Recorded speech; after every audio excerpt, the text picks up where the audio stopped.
I'm Chester Brookhart, reporter for Channel 9 News, and I'm here at the tomb of Jesus of Nazareth, the man confirmed by expert witnesses as dead just 3 days ago.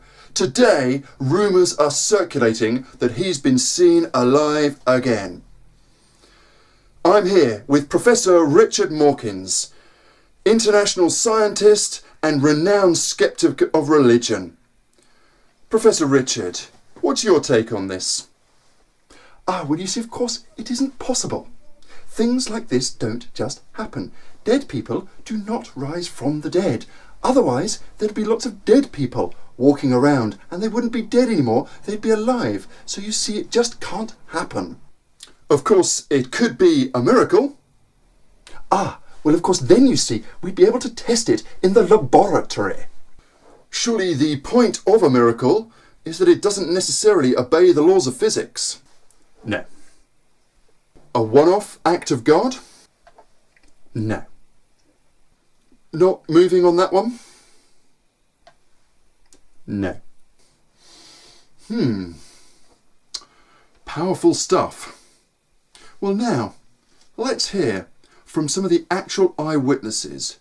First, Mary. Mary, you were the first on the scene, I believe. Yes. Tell us what happened. Well, I got up very early and I wanted to go to the tomb. So I went there, but when I got there, it was empty.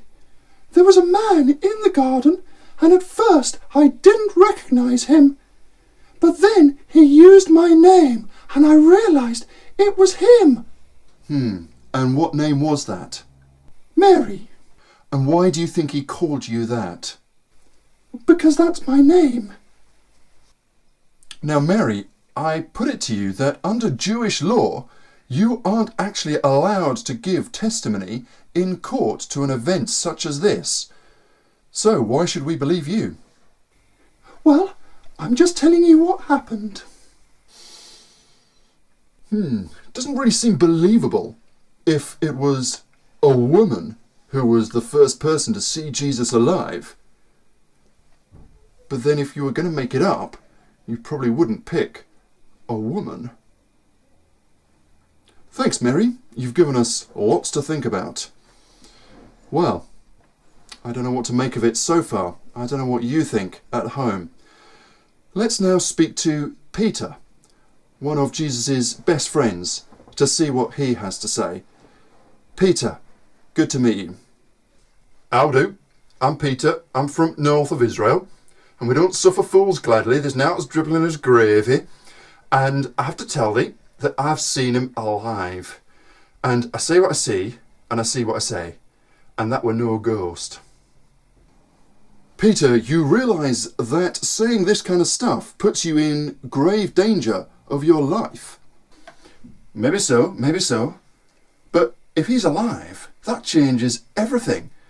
I mean, if they kill me, which they probably will, then why do I need to fear death if he's conquered death? I don't need to fear anything ever again. So, are you going to go about telling everybody about Jesus? I might just wait, see what happens. In the next 50 days or so, then I'm going to start telling everybody. Thank you, Peter. I'm confused. So many people are saying that they have seen Jesus alive, and they are prepared to be killed to defend that fact. It doesn't sound like people who are making up a story, and yet the scientist guy seemed to think that it wasn't possible. I don't know who to believe. Do you? I'm Chester Brookhart, reporting for Channel 9 News. Back to the studio.